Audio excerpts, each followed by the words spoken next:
ተመልካቾቻችን እንደምን ሰንብታችኋል? እንግዲህ እንዳለፈው ሳምንት ዛሬ የምናስተላልፍላችሁ ፕሮግራም በኦገስት 18 በዋሽንግተን ዲሲ ኮንቬንሽን ሴንተር ውስጥ ተዘጋጅቶ ስለነበረው Empower the Community Weekend በሚባለው ኢቨንት ላይ ቀርቦ የነበሩትን ፓነል ዲስከሽኖች ናቸው። በዛሬ ቆይታችን የምንመለከተው ሁለት ፓነሎችን ነው። በክፍል 1 ላይ ሳይንስና ቴክኖሎጂን በተመለከተ ነው። ክፍል 2 ላይ ደግሞ Young Trailblazers ብለን የምንጠራቸውን በጣም ጥሩ ስራ እየሰሩ ያሉ ወጣት ኢትዮጵያኖችና ኤርትራውያኖችን የምናቀርብበት ፕሮግራም ይሆናል። በሳይንስና ቴክኖሎጂ ፓነል ላይ ተሳትፈው የነበሩት እንግዶች አቶ ማርክ ገልፍለንድ፣ ሰለሞን ሙሊጌታ ካሳ የኛው ቲክቶክ ማለት ነው፣ አቶ ጸጋይ ለገሰ፣ አቶ ያሬድ ተካበና ወይዘሪት ማህሌት መስፍን ናቸው። እንግዲህ ሳይንስና ቴክኖሎጂን በተመለከተ ሰፋ ያለ ዲስከሽን አድርገዋል። ከሱ ቀንጠብ አድርገን እናቀርብላችኋለን።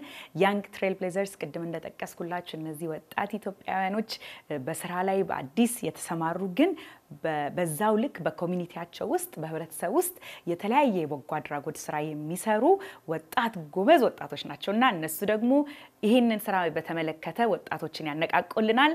በዚህ ፓነል ዲስከሽን ላይ የተሳተፉት ወይዘሪት ሄለን ፍታው፣ አቶ ኔት አርአያ፣ አቶ ሳም ከበደ፣ ወይዘሪት ሜላት በቀለና ወይዘሪት ሰላማዊት በቀለ ናቸው። እንግዲህ ወደ ፕሮግራማችን ጋብዛችኋለሁ። We are back, everyone. Hopefully you all are enjoying today and everyone's hopefully feeling empowered, more empowered than when they walked in. I know I certainly am. We have a wonderful group here of panelists who are going to weigh in on technology and science. How many people in here love technology or science? Raise your hand. Woo! All right. Do we have any volunteers who might be able to tell us what STEM means? Anybody know what the acronym? Right here, come up front. Stand right here and tell us what does it mean, STEM. So,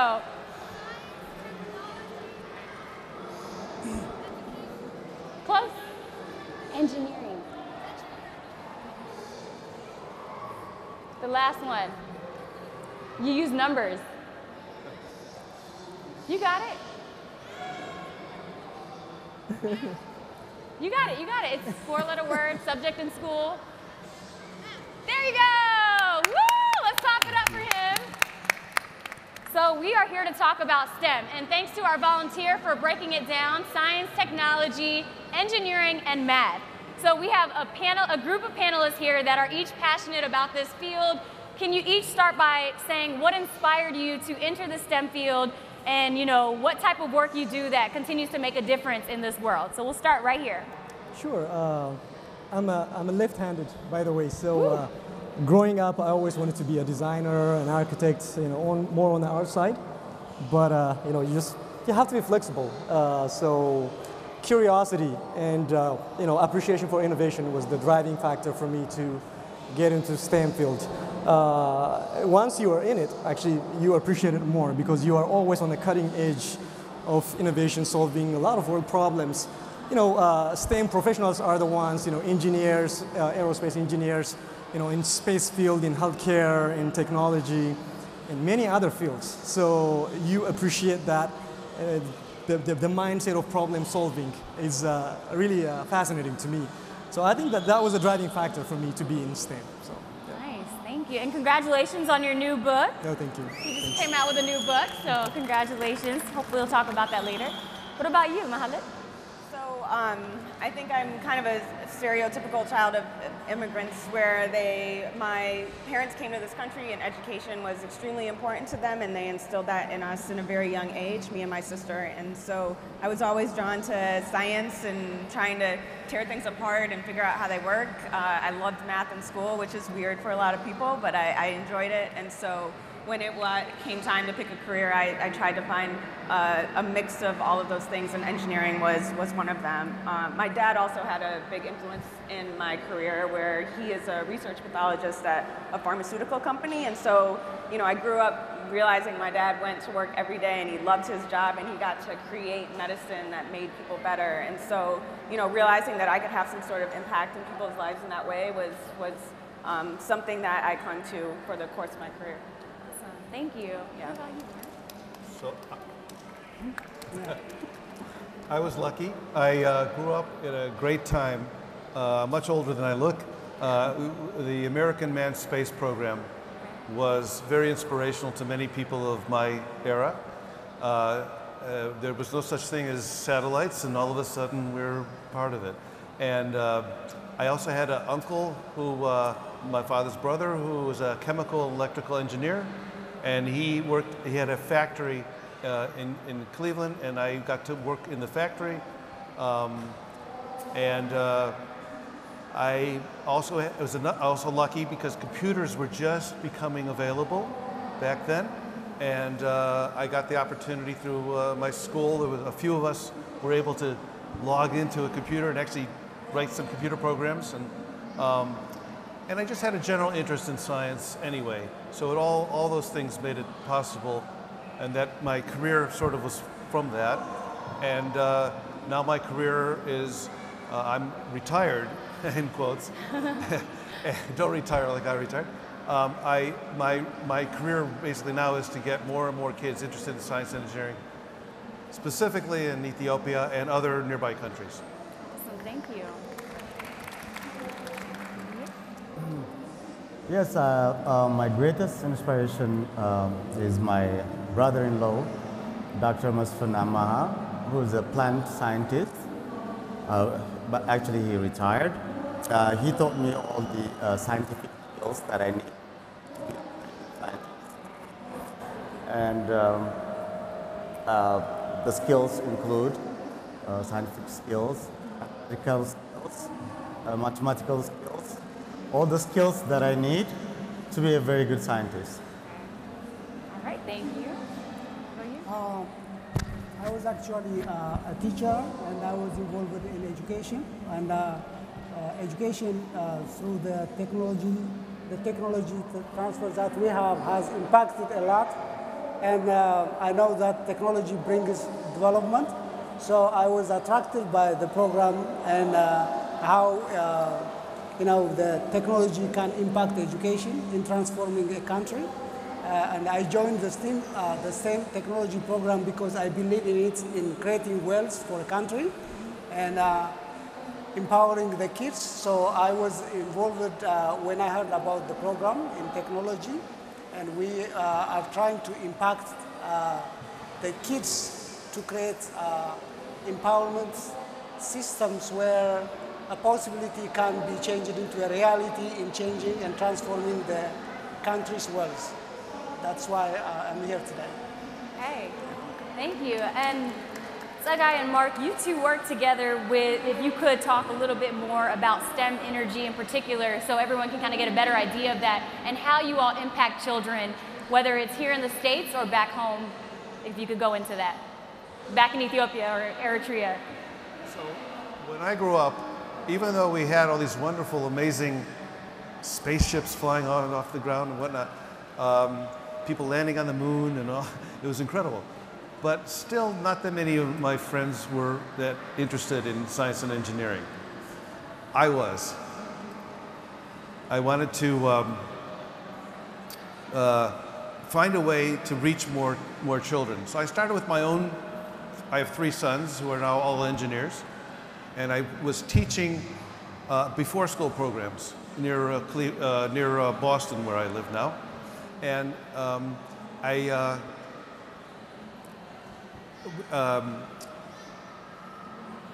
found that I could reach more than just one child. One-on-one tutor, I was doing that, but I wanted more. So I started running programs before and after school. I just invented the programs, and I get 50, 60 kids coming an hour early before school for these programs. And we build and made things, and they never had anything like that in their life. And I thought that was accessible, and I still wanted to do more. I went to school in my university. I went to school at Carnegie Mellon in Pittsburgh, and in my hometown where my family went to university, Case Western Reserve University. I found I could do bigger programs, and then I branched over to Israel, and I started doing whole youth villages and putting in programs, and that's where I met Ethiopian. Olim, they call them, the immigrants. And I put in a science center at a youth village in Israel, and it was amazing. All of a sudden, it became an academic institution, this youth village. And that's where I remember specifically, I remember when Ethiopian kids there, a few kids from Darfur and other places in Africa somehow end up there. But they said, we want to participate in the robotics contest, the first robotics contest that's all over the United States. I said, come on, in Israel, in Ethiopia for 1,000 years, you're shepherds. How can you be competing against Israeli kids with mother and father are engineers? And you're orphans, abused at-risk kids. Let us try. And after 7 years, they're #1 in Israel, the best robot builders. And so, as this was happening, I said, I have to go visit their home country. And there's a direct flight. At that time, every other day was one flight. Now there's like a whole bunch of flights every day. And I jumped on the plane, and my oldest son, who's all three of my son are engineers, my oldest son said, I'm coming with you. His best friend in Denver is Habesha. You know, he's Ethiopian. And he said, I'm coming with you. Let's go to Ethiopia together. And it was my magical first trip 10 years ago. And I felt this is a country I think I can have some impact on. That's what happened. And, you know, whether it's being a scientist, a research scientist, or, you know, someone in your position who has a platform where you're able to use a talk show to talk about these topics and, you know, also shed light through other ways, you know, each of us face challenges. You know, on the previous panel, they talked about some challenges they face in their day-to-day. Can each of you, just so we can be transparent with the audience, maybe share, you know, how you overcome challenges in your respective fields and, you know, what advice you have to others who may encounter similar challenges? We'll start here. Starting from growing, being in the STEM field while growing in Ethiopia was the challenge. I mean, I didn't even have access to computers until maybe high school. That's so amazing. So after that, connectivity and resources and mentorship has been a struggle. So you have to navigate through those issues and, you know, hurdles to get to where you are today. And even coming here, there is this disparity of STEM among certain parts of society. And where I am from, I'm Ethiopian American, and, you know, among our society, there's not much resource where you can get nurtured with. So I think the challenge is there, just lack of resources. So to overcome that challenge, you have to be tenacious and have that passion, and then allow yourself to fail, but, you know, just that's not the end goal. So always be curious. Right now, we cannot even really complain that there is a lack of resources, especially when it comes to STEM. There is abundance in online and different materials. So I think the challenge is there, but to overcome that challenge, there is all the resource if you have the dedication and the determination to be where you want to be. So that's how I balance the challenge and how to overcome it. Yeah, certainly a lot more resources. Everyone has one of these, right? There's so much access Absolutely. in our pond. Actually, there's information overload, actually. Right, So, and that's something maybe we can address too. How do you kind of navigate through that? So thank you. What about you? So I guess I didn't mention that though I'm trained as a scientist, I ended up moving into the policy world. So I worked in the government for a little while, and now I work at a nonprofit that's focused on sort of the intersection of science and society. So I would say that I've been really blessed in having opportunities where I haven't felt a lot of challenges sort of in my life, but currently, and even in the government, being a woman in science is something that is difficult in that you don't often see people that look like you in a room. And it's not just being a woman, it's being a black woman, it's being a woman who, you know, as Abasha people, we look very young, I'm much older than I look. And so going into a room and needing to command respect from people who are much more senior and who don't believe that you have the credentials to be there is often sort of the biggest challenge that I encounter. And I would say that the way that I would overcome that is really just knowing my stuff and being confident in knowing my abilities and being well researched and knowing the topic better than the person who's challenging me. And so, you know, it's a burden on you to be able to do that, but it's what you have to do as a woman in STEM. Know your stuff. Be confident. Thank you. ተመልካቾቻችን እንግዲህ ከረፍት ቆይታችን ተመልሰናል። እየተመለከታችሁት ያላችሁት ሳይንስና ቴክኖሎጂን በተመለከተ ኤምፓወር ዘ ኮሚኒቲ ዊኬንድ ላይ የተደረገውን ፓነል ዲስከሽን ነው። እስቲ ወደዛ መልሼ ወስዳችኋለሁ እንደገና። Yeah, Yeah, let me turn this question back to you. I know you're a proud father, and you are really into the technology scene. I really want this to go to parents, because a lot of times we see 1-year-olds, 2-year-olds holding iPads this close to their eyes. Do you all see that? Yep. And if that's you, I'm not gonna judge you, but you have these toddlers holding these iPads all day, and should people not be doing that? Is there a solution? How much technology should you expose your toddler to? When's the right time? With so much overload and so much happening, how do you sort of manage that? Absolutely. That's a fantastic question. I've been asked this question when I was back home on Ethiopian media and everything. I have a 9-year-old, and this iPad is shared between me and her, and she uses this maybe 2 hours or 1 hour a week. So, and then there's a lock, and there's a lot of monitoring on what kind of app she uses. Another interesting fact: Bill Gates and the Steve Jobs and raising their kids. You saw that in the interview. They are extremely strict on the gadgets they allowed their kids to use. The very thing they created, they don't allow their kids to use it. Because there's a reason for it, right? Kids growing up, these kids, they have to have this sensory skill and motor skill, the imagination of that, being touching the papers, being mechanical, playing with Legos and all that. It's extremely important for creativity and for a whole lot of other reasons.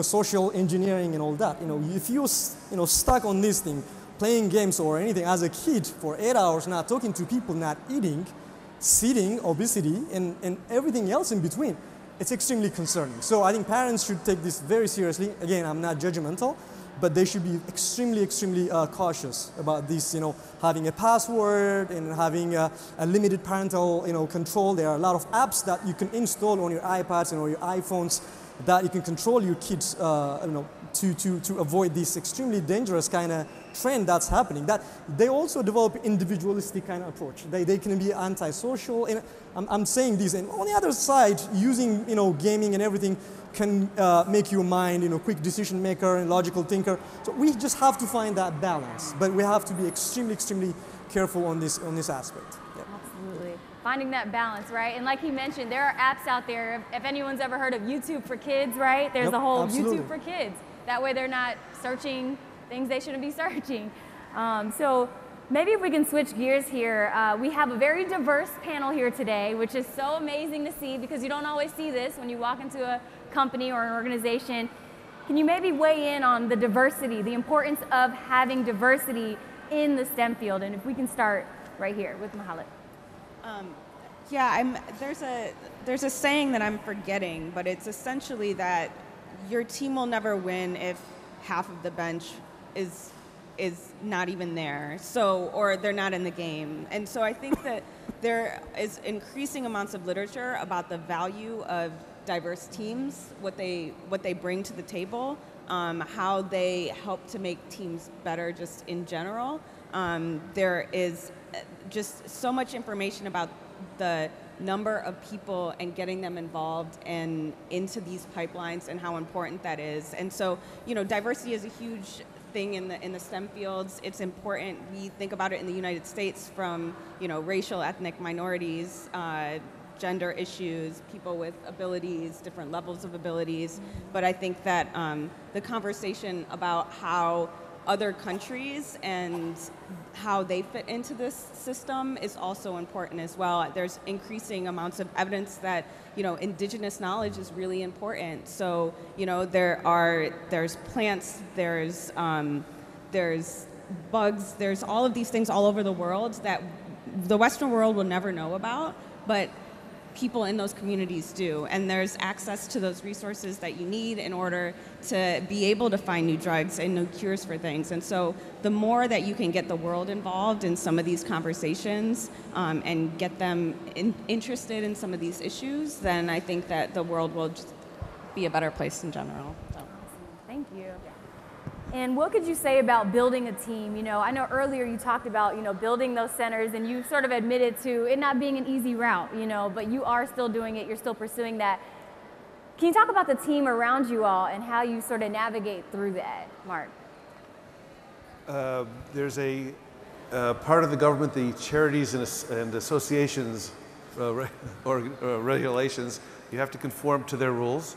They get stricter and stricter every year. When I started, it was I was a cowboy just getting stuff done. Now you have to have an official NGO, and you have to go through the proper channels, and it just, once you learn what they are, you get through them.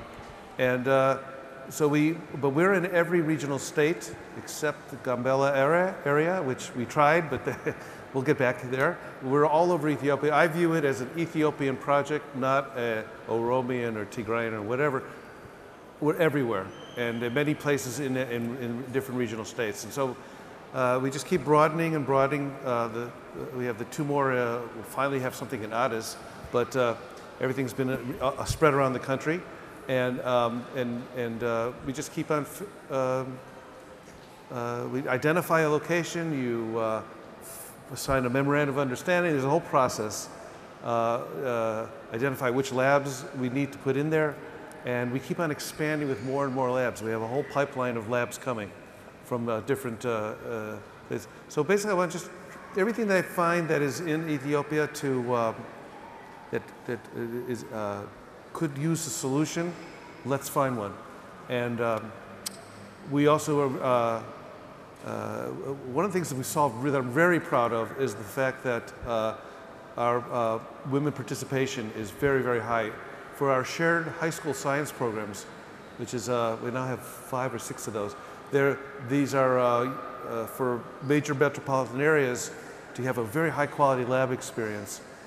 You have to be, to be accepted in that, you have to pass interviews or whatever. So 60% of our students chosen by merit are female. And that's wonderful, right? So STEM leads the gender solution. We're in every regional state. It's like we're kind of also like a part of the peace and development as a wonderful side benefit. And that's what STEM is. STEM is neutral. It doesn't care about where you're from. Who's just got the are the winners. And it's a modern feeling, and it's very comfortable to work in that environment. Awesome. That's really good to hear that 60% are women, young girls.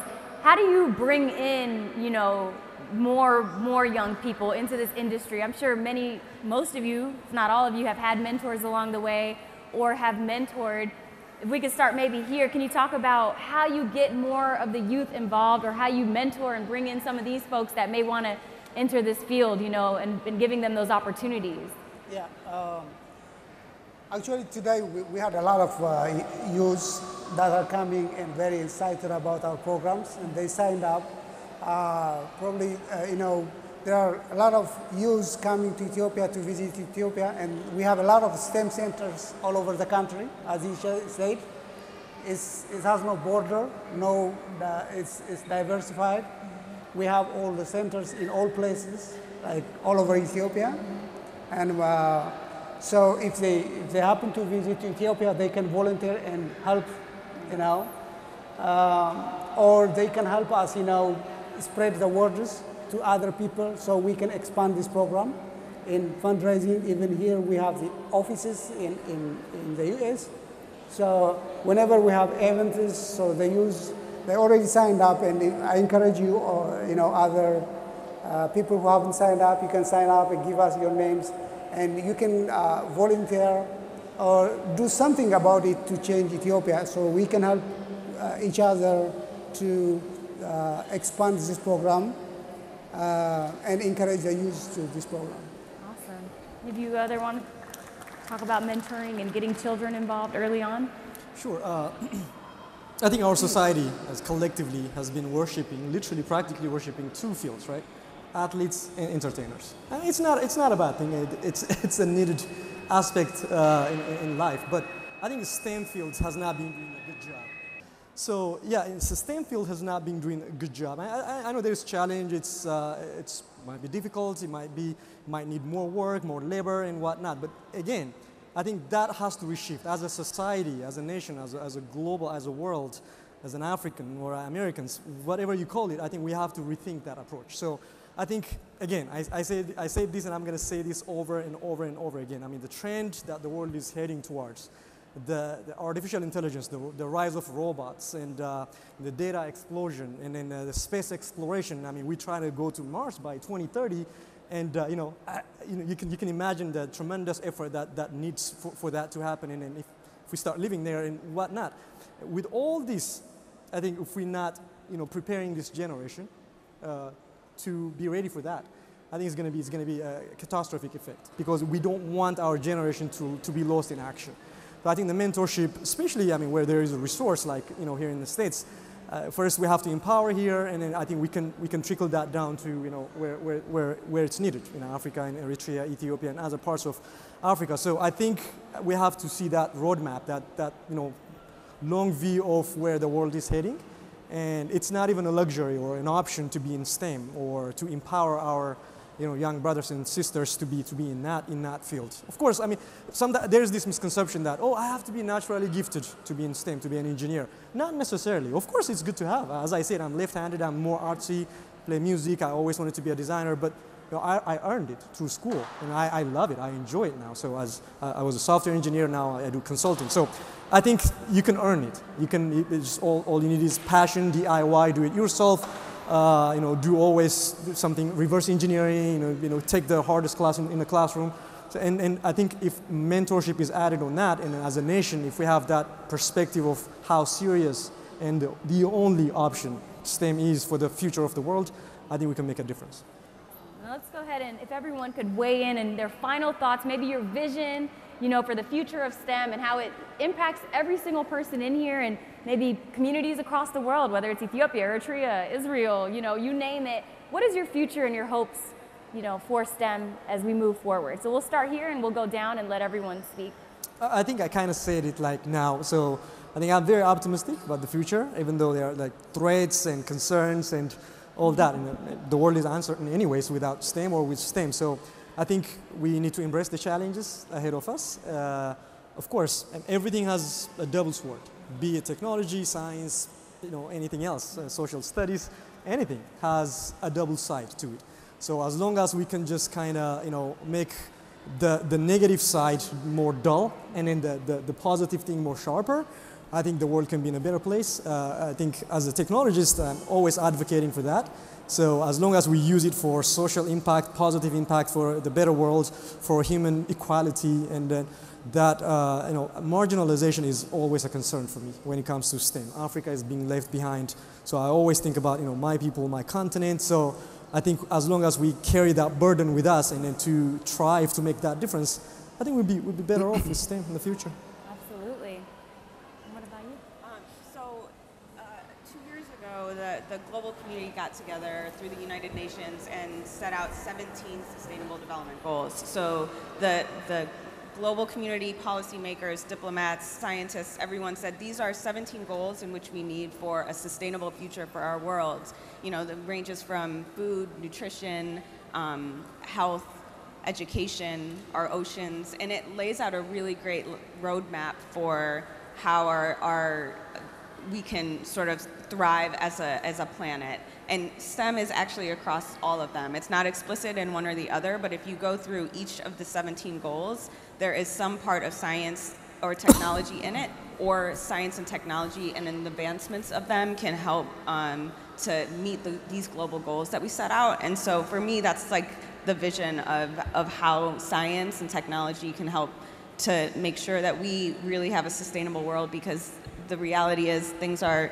climate change, we have infectious disease. There are lots of global challenges that we're going to face now and in the future, and STEM is a great way to try to help address them.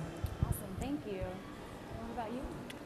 So I was thinking if you start in your own family first, if you have children, or if you don't have children but you have nephews and nieces, extended out, or you have a school system that you're near, you should try to encourage practical, hands-on things with children from the very earliest age, because then they will organically become engineers instead of, they'll be curious. Teach them to be curious.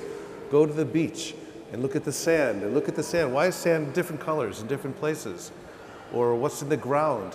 You can actually make like a Coca-Cola from the phosphoric acid the phosphorus you get in the soil. Or mash a leaf together. How do they make papyrus? How do they make paper in ancient Egypt? Papyrus is growing everywhere. And how do they do that? Go and experiment. Try making your own paper. I have to learn how to do this because I'm making straws, drinking straws. So how do we make the paper? I don't want to import it. I want to manufacture it from agriculture waste. How does this work? Experiment. And get the kids interested, your own kids, interested at an early age. In addition to going to museums, just ask questions that, and explore. There's the internet. Type the question on the internet, you'll get an answer, and then follow that through. It doesn't cost anything. It's just you need to teach the children to be curious. Love that. Thank you. I would say the future of STEM I hope will be more inclusive. Right now in America, there are more than 84% of the workforce in STEM is white or Asian males. So we definitely need more women and minorities in the future. Thank you. Sure. Thank you. I agree. We're all agreeing. Nothing to... No, we did. And we'll have the final words here. Yeah, just to add on what they have said, you know, the STEM has a hope, especially for Africa. Africa, the major problem in Africa is food security in agriculture. So we need to be able, the kids that we interview now is going to bring result. We hope that it's going to bring result in 10, 15 years. So we will focus, STEM will mainly solve African problems in relation to food security. One of the exciting program that we had is a drip irrigation system where we can, produce crops scientifically using minimal kind of water so that we can multiply that system to feed our people. So if we achieve that, that's a big hope. That's a big hope. So we have our problems. We have a hope to solve our big challenges in Africa through STEM program. Awesome. Thank you. Thank you. Let's give them a round of applause. So whether it's, creating fun ways to do experiments with your children that cost no money, or, tuning into new books that are in Amharic that are helping, our brothers and sisters across the world, or whether it's doing policy work or work in the lab, or any of these things that they're doing, hopefully you all can find your own way of incorporating STEM in your day-to-day activities and the way you see yourselves making a difference. So thank you so much for your expertise and weighing in and everything. Let's give them one more round of applause. And thank you for the positive outlook on the future of STEM. Make sure to catch up with them. They'll all be right here after, so stay with us and get some photos in. Thank you. ተመልካቾቻችን እንግዲህ ከረፍት ቆይታችን ተመልሰናል። እንግዲህ አሁን ደግሞ የምናቀርብላችሁ ክፍል 2 ከኤምፓወር ዘ ኮሚኒቲ ዊኬንድ ላይ ተዘጋጅቶ ከነበረው ፓነል ዲስከሽን ያንግ ትሬል ብሌዘርስ የሚለውን ነው የምናቀርብላችሁ። እንግዲህ ትንሽ እነሱ ካደረጉት ዲስከሽን ላይ ቀንጨብ አድርገን እናቀርብላችኋለን። ተከታተሉት። So this has been an amazing day. All of the hard work. First of all, I just want to thank Helen. She has put her blood, sweat, and tears into this panel and into this day, and we're coming to the end, and we're doing it in grand fashion with our young trailblazers. I was really excited to be able to moderate this panel, and the way that I do moderating panels is not a very questioning, answering way. It's more so of a conversation. All of these young people, now I'm starting to feel a little old, but all of these young people have done amazing things. But I want to start out with just having you tell us a little bit about yourselves. You come from different backgrounds in terms of your careers. Some of you are in health, some of you were in health and then took detours. Sam, I'm looking at you. So let's start out with you, Sam, actually. Tell us a little bit about yourself. I know that you are in New York right now. Mm-hmm. You started out in neuroscience, correct? Yeah. And then what happened? Yeah, I went to Duke University on a scholarship to study neuroscience, and I ended up graduating with highest distinction with degrees in neuroscience, theater, and a minor in biology. And while I was at Duke, I was a year ahead of my class, and I had some time to really evaluate and decide what I wanted to do with my career. And eventually, I realized that acting was where my passion was. So I got my master's of fine arts in acting and moved to New York City, and now I'm a professional actor. And that's one of the things that I love about this panel. No matter what it is that they're doing it out of passion.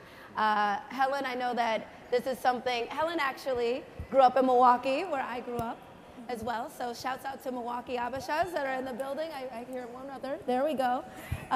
So talk about that as well for you and your background. You left Wisconsin, went to UPenn, and talk about what you've been doing. Sure. So I left Wisconsin when I was 16 years old, and I got into an Ivy League university, and I wanted to study health, and I feel like I was every Habesha parent's dream. Yes, we got to stop there. She started university at an Ivy League university at 16. I don't know if you heard that, but I want to really stress that that happened. And it was an amazing experience, and I loved my college experience just because I feel like there were so many different opportunities awarded to me. My parents were so supportive, but I think throughout that journey I realized that I kind of lost why I was doing what I was doing. I know that a lot of Habesha parents will push their kids into medicine and health and engineering and very stereotypical careers that they know will make them very successful. But I think that what really needs to be stressed is like listening to your kids and listening to whether or not these are really their interests, because they can get on this path and they can go to the right schools and they can get the right jobs, but I feel like if they don't have the drive and the passion that's there, then they're not going to be happy and they're not going to be successful.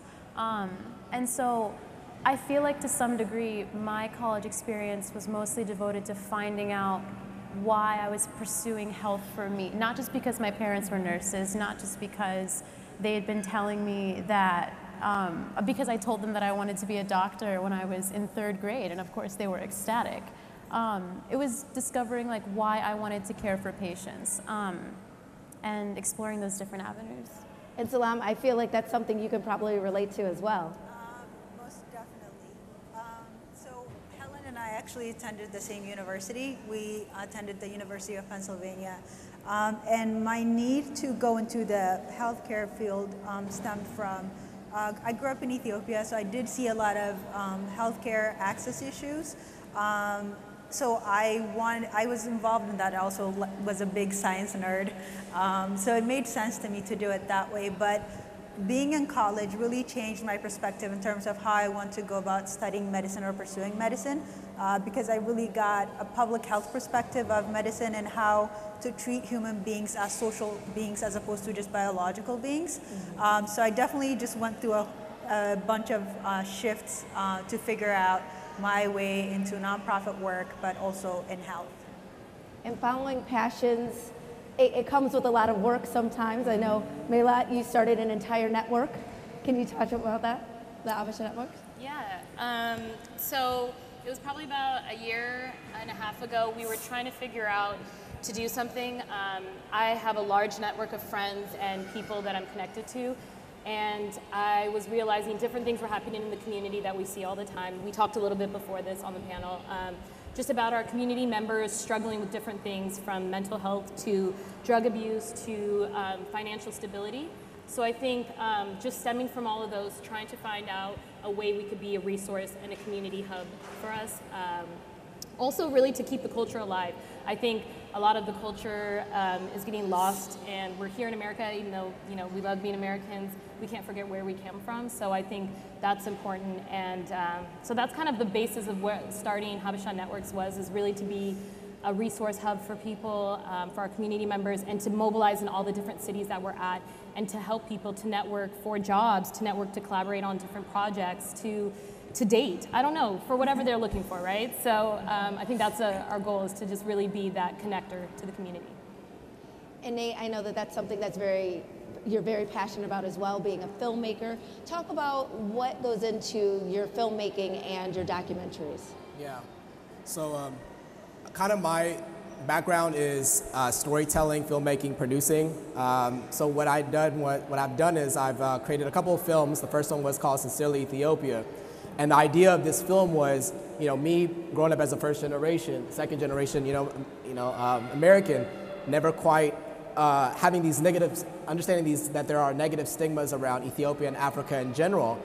I wanted to create a film that provides an alternative of what this country and the people in this country encompass. So the idea was Sincerely Ethiopia, highlighting positive people and projects that are impacting their communities in unique ways. So I wanted to redefine the narrative and provide a different aspect than what we are used to seeing through main media outlets.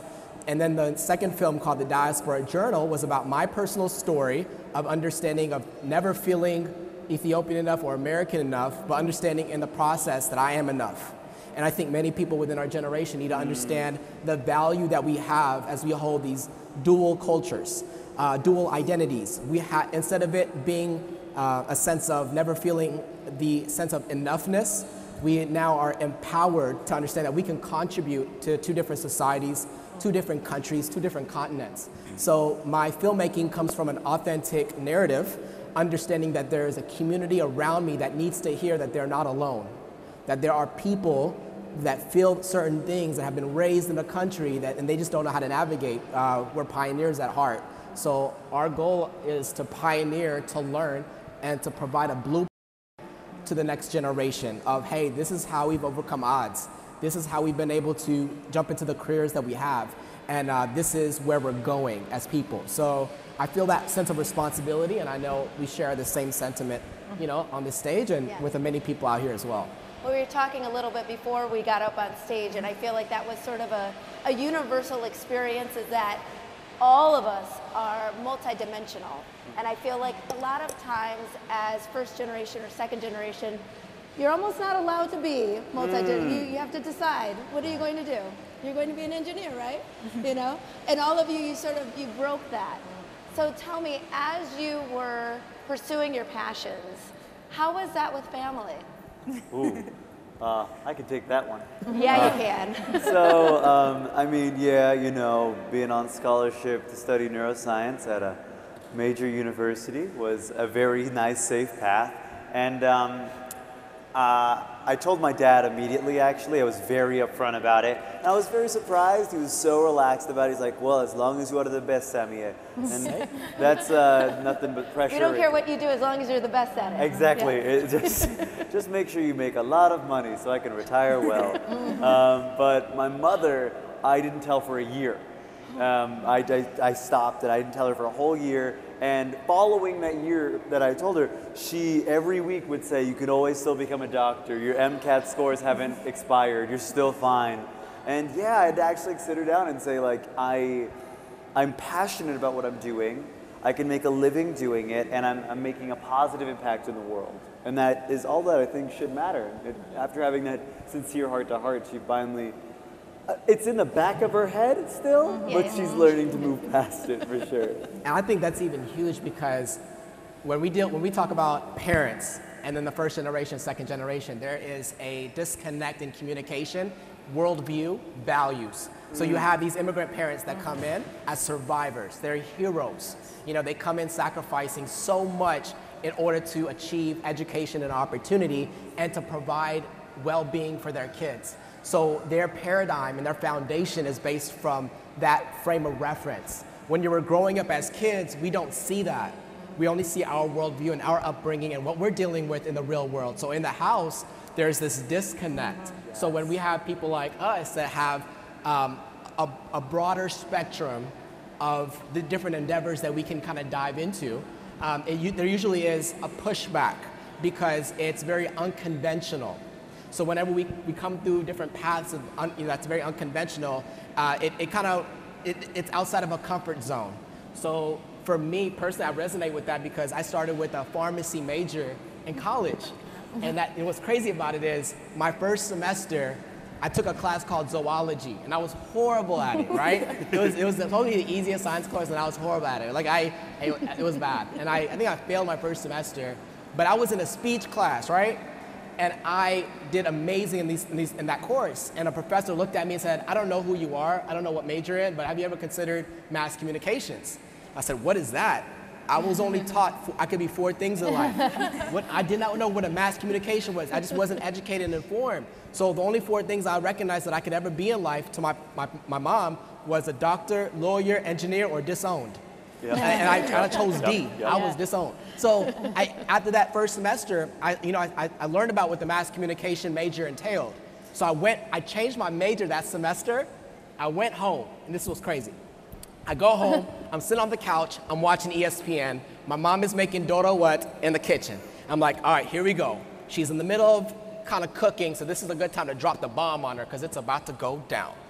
I'm sitting there, and I tell her, I said, Mom, I need to talk to you. She's like, what? I was like, I changed my major. I'm no longer going to be a pharmacy major. I was a pre-pharmacy major. Okay, what are you going to do? Doctor? Nah. I'm glad. That's funny. That's the next in line. Lawyer? Nah. Engineer? Nah. Suddenly, she started getting a little nervous that she starts stirring the dodo what a little slower. And I'm like, okay, what's going on here? I said, I'm going to be a mass communications major. Well, okay, hold on. She turned the stove down, came down, sat with me, and we're having this conversation. I was like, so what? And this is how you know when you're in a bad predicament with an Abishai parent. When they turn their hand counterclockwise, like this, you're done. You're done. When they turn the hand like this and they look at you in the eyes, that's how you know it's over. So I'm having this conversation, and finally she says, all right, what are you going to do with this? I was like, Mom, mass communication major entails you can do everything from journalism to public relations to marketing, this and that. And I'm explaining it to her, but it was almost like I was speaking a foreign language. And what's interesting about this was, though that conversation was hard for me to communicate, I'm glad that she gave me a listening ear, and though she couldn't see it, it took time for me to model what that looks like. And I think that's important for people like me and you and like us. Sometimes our words will not be enough. So sometimes if we put in the right commitment, sacrifice that we would in a doctor, being a doctor or an engineer or a lawyer, just as being an actor or being a producer and so forth, it will break barriers. So sometimes you can't, the words that you're hearing, it's hard for you to visualize, but you just gotta model it, and you have to put in the right commitment, sacrifice. And I noticed as I was taking the craft seriously, it allowed her to kind of, bring her walls down a bit and be a little more receptive. So I think that's a key indicator for anyone that wants to venture out into something that's unconventional within our culture. Yeah. It's learn to model, learn to commit, learn to sacrifice, learn to really put in that so that they can be able to see it from that vantage point, right? And I think Sam said it. If you're going to do it, you're committing to be successful in it. It's funny, your story is almost exactly like mine. Yeah. When I was in school, that was the thing. My dad's an economist, so he broke the mold with that one. He wasn't an engineer. But all of my uncles said, what kind of engineer are you going to be? And I said, a journalist. And they said, that's not an engineer. But it was fine. I mean, they supported it in part because I became successful at it, and I really committed to it. ተመልካቾቻችን እንግዲህ ከረፍት ቆይታችን ተመልሰናል። አሁን እየተመለከታችሁት ያላችሁት Empower the Community Weekend ላይ ቀርበው ከነበሩት ፓነል ዲስከሽኖች አንዱ ነው። ይሄ እንግዲህ ክፍል 2 ብለን ቅድም የጀመርነው ነው። Young Trailblazers የሚለውን ፓነል ዲስከሽን እንቀጥላለን ማለት ነው። ከኛ ጋር ቆዩ። Don't wait to be perfect in order to start. Start now. Start with what you have. Start small. Start committed. Start with fear. Become friends with fear. Become friends with failure. It's okay. And I think our perspective of failure and fear and all these negative things that we grow up with that are taboo, that we should not touch or get close to, it needs to break. And I think when we begin to start understanding the value of ourselves as people and what we have to contribute and becoming friends and okay with fear and failure, it changes the whole trajectory of your life, You sort of hit on something, changing the trajectory. So you all have had a lot of success so far. Is there a pivot that you see? Is there something in your career where you're saying, I've been doing documentaries right now, but now I want to do TV, or I'm doing comedy, but maybe I want to do something, with my activism and do some serious, dramas, or, I'm in this area of healthcare, but now I want to switch. Is there something that you are thinking that you want to do, or have you already made the switch? Yeah, I mean, like something that I'm thinking about recently that I realize is really important in terms of medicine is just like how important health policy and health administration is. And so while I definitely still want to go to medical school and practice with patients, I realize how important it is to be able to understand exactly what's going on in terms of like health politics, because that plays such a big influence in terms of like financial incentives in the hospital care and taking care of patients. So that's something I'd really like to delve into. I guess in my case, when I started college, I thought right after graduation I'd be going to med school or something of that sort. But after my graduation, I was on a farm in Senegal feeding chicken and stuff. So that's definitely a path I did not see coming, but I was following where my passion led me. And I was taking every loophole and curveball I got and turning it into something that makes sense. So what I envision myself doing in the future, I feel like I am walking towards it, and sometimes it takes me in paths I don't know. And I have that vision, so I keep on walking on it, even though it doesn't make sense at the moment, or it seems like a sharp left turn. Is there one thing that you would advise, because there are a lot of young people in the audience right now, if they are thinking about potentially pursuing an atypical career for our community, what would you tell them? What is one little piece of advice that you would give them? We gave them a lot, but like one little good nugget. Find role models. Like find role models now, find people who are doing exactly what you want to be doing, and don't necessarily emulate them specifically. Like figure out what you want to do and how you can be ingenuitive and, you know, make something different in your career, but like find people that you can reach out to and ask questions. I feel like that's the biggest lesson that I learned. Asking questions is really important because you will find out information that you never knew.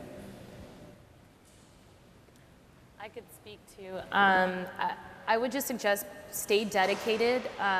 It's really easy to quit. I think a lot of the times like we talked about the challenges that come.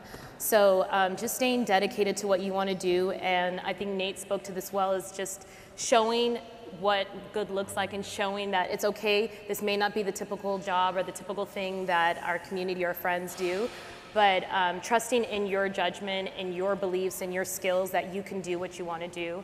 And yes, it's hard. Yes, there's days where I've thought to myself, like, I don't want to do this anymore. I'm too tired. This is too much work.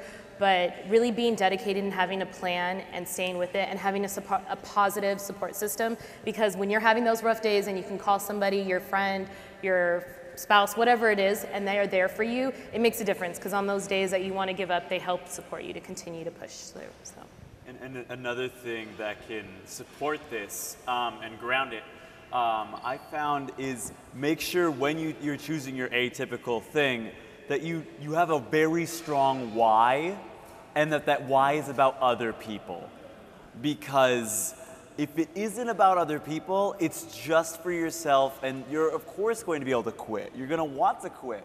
But once you realize, oh, I'm doing this because of what's happened to this person. I'm doing it because people don't have water, because people are shot by police, because I'm seeing these injustices. I'm not going to sleep. I'm going to stay up till 3 a.m. writing this thing or going on this march or doing this passion project, because there's a fire behind it, and you're never going to quit. Yeah, and I think especially when you're going through college and you get your first job, or maybe you're just in a career right now that you just hate, you dislike, and you don't want to be there any longer, I always tell people, switch out the word tolerate for leverage. You know, don't just tolerate where you're at because it doesn't look like where you need to be, or it doesn't look like what you deserve. Change it to leverage, and understand that every season that you're in within your career, your education, or space in life, you can leverage something somewhere if you just have the right perspective. There's information you always need to learn. There's education you always need to be able to be open to. There's people that you need to connect with. There's something bigger you need to represent for a colleague. You know, you need to be where you're at for a certain reason, a certain time, and it's not your job right now to connect dots. Your job is to be able to be faithful and fruitful to where you're at and be effective. And by just doing that, that opens doors within itself. So that's the biggest thing. Change the word tolerate to leverage, and grow with people. Also, grow with one another within community. Naysayers, positivity is strategy. Optimism is strategy. It's not just a feel-good statement. Be strategic with your friendships. Be strategic with the people you surround yourself with, because as cheesy as it sounds, the 5 people you surround yourself with, you become, it's cheesy, but yes, it's true. And it's strategic if you're able to control your environment in which you can thrive. So I think that's huge. And I think also, being true to yourself is also a very cheesy term, but it's true. When I remember being in college and I knew that I always wanted to be a TV host, but I didn't want to say I wanted to be a TV host because I didn't feel like it was serious enough. So I said, okay, I'm going to be a journalist then, that's serious. And I did very well in it, and I got lots of awards, and I moved up and moved up. But I felt like there's something that I want to do more of. There's a personality that I want to get out. You don't tell an Abisha dad your personality needs to get out. No, you just go and you become a journalist and you do well. But, and I stepped away from news. I left news for 7 years. Wow. For 7 years, and I went into marketing. I had a completely different career, but it was always nagging at me. Wow. And so I started creating my own and created, different shows and freelance. And then I was talking to my husband, I'm married now, and I saw a position posted and it said they're looking for a TV host, and I was like, you know what? I'm just gonna apply. Now my reel was 7 years old. I'd been out of the business. I landed that job last year in a market larger than I'd ever been in. 7 years delayed, they looked at my old reel, they said, we'll take you. So, and why do I think that? I don't think I'm so great. That's not why it happened. It happened because I was sort of in line with my path. I could tell God had sort of ordained that path for me. And I was finally using a skill set that I had. So if I can be big auntie for a moment, Titi, Tete, you can call me that. Just make sure you hold on to that, because you're all very, very inspiring and you're on the right track. But there could be something down the line where you're like, okay, I'm doing this and it makes sense, but now I need to step back and reevaluate. So know that there could be some sort of detour, but if you're in line with what you should be doing and what God wants you to be doing, it all works out, even if there's, a long little pause for a little bit. Speaking of In that same topic, I feel like they're wrapping up, so there's 2 last questions I have for you. Yes? Oh no, I was just gonna say, speaking of Auntie, so we grew up in the same hometown, and she was such an inspiration to me because growing up in Wisconsin, you don't see a lot of Habesha. So being able to see someone who goes out there, leaves the Midwest, and actually makes something of themselves and follows their passion, I think was such an inspiration. Thank you. Really nice. So in that same token, you guys, 5 years from now, I know, no pressure. We're gonna play back the tape in 5 years, right? 5 years from now, where do you, I'm not gonna say hope to be, where will you be in 5 years? No pressure. I'm gonna have my second Tony, won an Oscar. Yes. You'll all know me. Thank you for the positive support. And I plan to hopefully find a new lane of I want to be one of those performers that is still giving back to the community, is still there. When I look at he's not a performer, but when I see the stuff LeBron James is doing, I'm like, shoot, you got it right. You're always giving back, and you're always about that. So that's where I'm gonna be. Yeah. Mela? 5 years from now, I'm hoping to still be living in California, because that's the best place ever. But DC?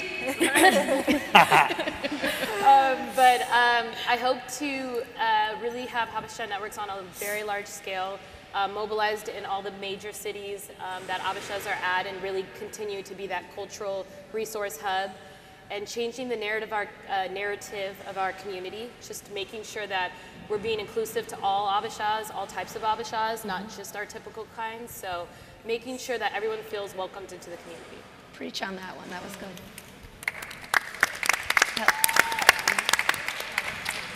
I'd really like to have the opportunity to go back to Eritrea. I long-term would love to work with Doctors Without Borders and global health, but it means a lot to me to be able to go back to my country and just make sure that they have the adequate health resources in terms of just being able to make sure that there's something sustainable there for the people to be able to take care of themselves. So starting a project like that would be where I'd like to be doing. Okay, so in 5 years, hopefully I'll be in med school. Hopefully I'll be studying medicine and public health. That's my academic pursuit, but I would love to see Africa Leads grow and for us to be operating, having our operation in Senegal be stronger, but also be able to operate in other countries as well. The reason why we called it Africa Leads is because we wanted to see youth of African and African descent leading, because the current position is not exactly that, and I would love for us to be able agents for that and contributing towards that. Yeah, I think for me, one day I was on the Helen show and she asked me the same thing, in 5 years from now, what would you do? And I literally told her, healthy things grow. So my job right now is to be able to focus on where I'm at with what I have, with what I'm doing, meet needs and solve problems, and healthy things grow. If you're really focused in on the right things at the right time, it'll grow into what it needs to be. So my job is not to figure out what I need to do, where I need to be in 5 years. I've lived life long enough to understand that life is so unpredictable, and I'm okay with that.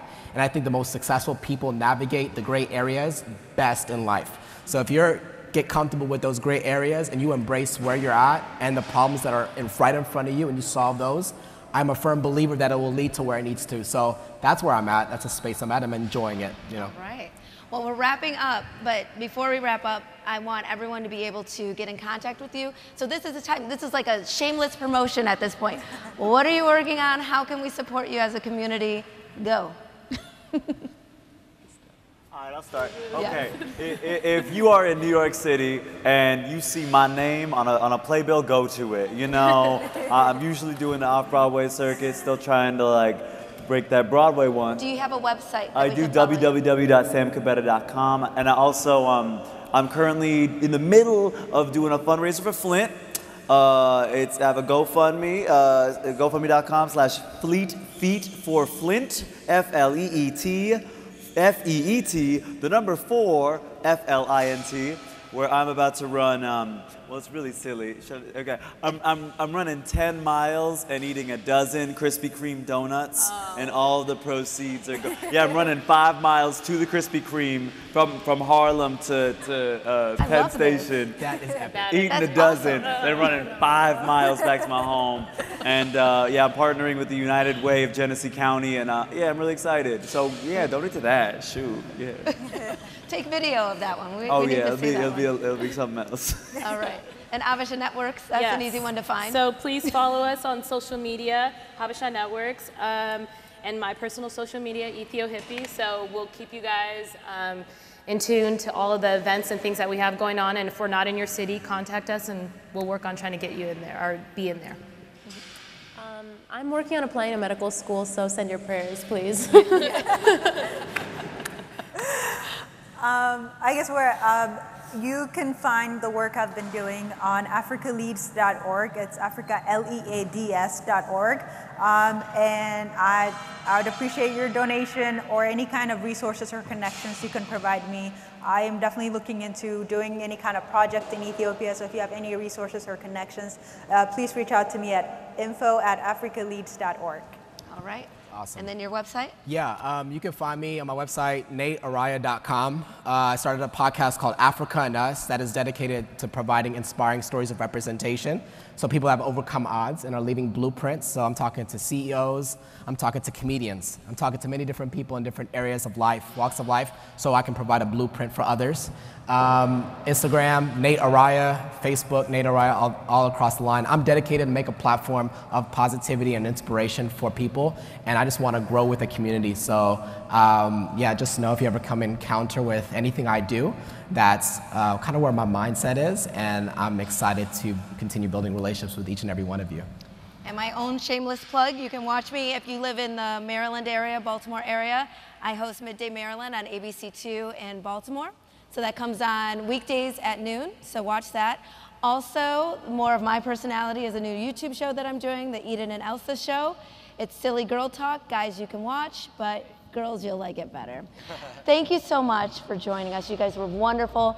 Thank you to Helen for doing all of this. ተመልካቾቻችን እንግዲህ ያለፈው ሳምንትና የአሁኑ ሳምንት Empower the Community Weekend ላይ ተዘጋጅተው ከነበሩት ፓነል ዲስከሽኖች ነው ያካፈልናችሁ። በዛ ቀን ይሄ ፕሮግራም በጣም አንዱ ውስኑ ፕሮግራም ነው።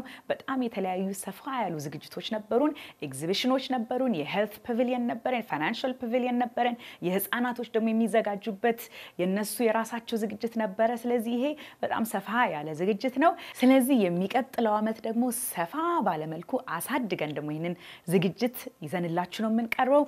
ቢዝነሳችሁን ማስተዋወቅ ለምትፈልጉ በዚህ ዝግጅት ላይ መሳተፍ ለምትፈልጉ አይዲያዎች አሉኝ ወይም ደግሞ ስፒከር ሆናችሁ ደግሞ መቅረብ ለምትፈልጉ helen@ebstv.tv ብላችሁ ኢሜል ብታደርጉልን ኮንታክት እናረጋችኋለን ማለት ነው።